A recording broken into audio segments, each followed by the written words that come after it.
So hello guys, pumunta nga kami dito dahil balita ko nga napakamura nga daw ng mga paninda dito. Napakamura nga na itong nips na to, 150 per box. Napakamura daw ng mga paninda dito kaya ito sinugod na namin.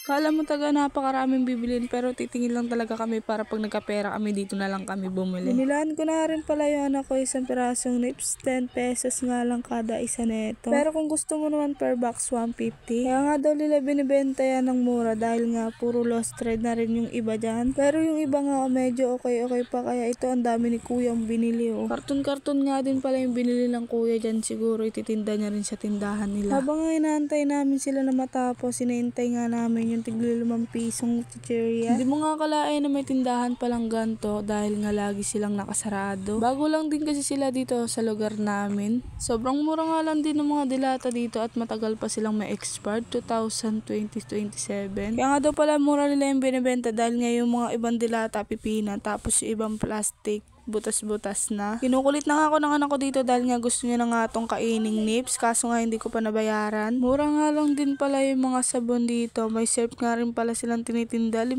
piso isa nga lang kaso ubos na ata. Sobrang dami nga nilang paninda dito at ang dami pang nakabox kaya ang dami talagang bibili dito. Yung iba nga namin kapitbahay halos dito na nga sila bumili ng kanilang mga paninda dahil nga napakamura lang. At tingnan nyo nga itong nahawakan kong Alaska, napakamura nga lang neto, nasa 20 lang din isa neto. Ito nga malapit na rin to mag-expired May 1, 2025. Ang dami nga pala nilang dilata dito, halos halo-halo na. Ito nga rin palang nahawakan kong 555, 15 pesos nga lang din pala yan. Kaso nga lang medyo pirat-pirat na yung lata pero okay pa naman siya dahil nga matagal din siya ma-expired. Kumuha na nga rin pala ako ng 2 chichirya dyan para sa anak ko para hindi na magtampo. O diba sabi ko sa inyo unti lang bibiliin ko dahil wala pa naman akong pera ngayon. Ito nga lang pala binili ko sa akin nips na may money, 10 piso lang. At dito naman kay Boss Toyo, 2 chichirya dahil favorite niya yung mga chichirya. Hindi rin kasi talaga ako mahilig sa mga chichirya kaya siya lang binilihan ko. Pagkatapos nga namin bumili, tumambay nga lang kami dito sa Gedli. At syempre hindi ako mawawala dito dahil ako ang bida dito.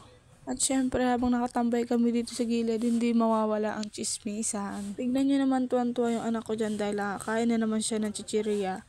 Pero pag pinakain mo ng kanin yan, dudura na yan. Binilihan ko na nga rin pala siya ng RC dahil nga nabilaukan na. Tambay-tambay nga lang muna kami dito dahil nga inantay din namin yung papa niya. At maya-maya nga lang hinahanap ko nga si Alas at nagulat ako nakasakay dito sa skateboard. Hindi ko nga alam kung magagalit ako o matatawa ko dahil hirap na hirap siya umupo. Tuloy mga dyan, tara! Tuwang-tuwa nga silang dalawa ni Kuya Koy dyan kahit hirap na sila sumakay. Napakayabang talaga ng mga batang yan pero pang natumba iyak naman kagad.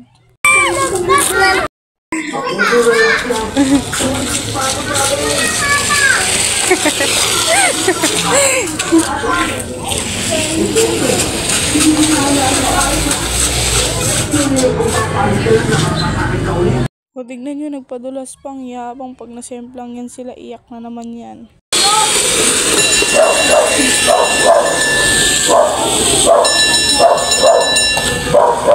At lumipat nga ako sa peso dahil nga may nagkukutuhan ng mga unggoy dito sa Gedli. Tawa nga sila ng tawa dyan dahil nga daw binibidyohan ko sila. Pero okay na rin yan para naman makilala niyo yung mga kapatid ko. Yan nga pala yung mga pamangkin ko na ang popogi tas super duper ang kulit. Sarap nga kagatin ni Goryo dyan habang kumakain nga ng lollipop. Bilang pa nga ako mag-video ng sarili ko dyan dahil ang dami talagang tao at tumitingin sa akin. At maya-maya nga lang dumating na nga rin pala ang aking asawa kaya ito si Alas nagpapabebe na naman. Sa sobrang pabebe munti kang pamabagsakan. Kaya inaya ko na yung asawa ko para umuwi na kami.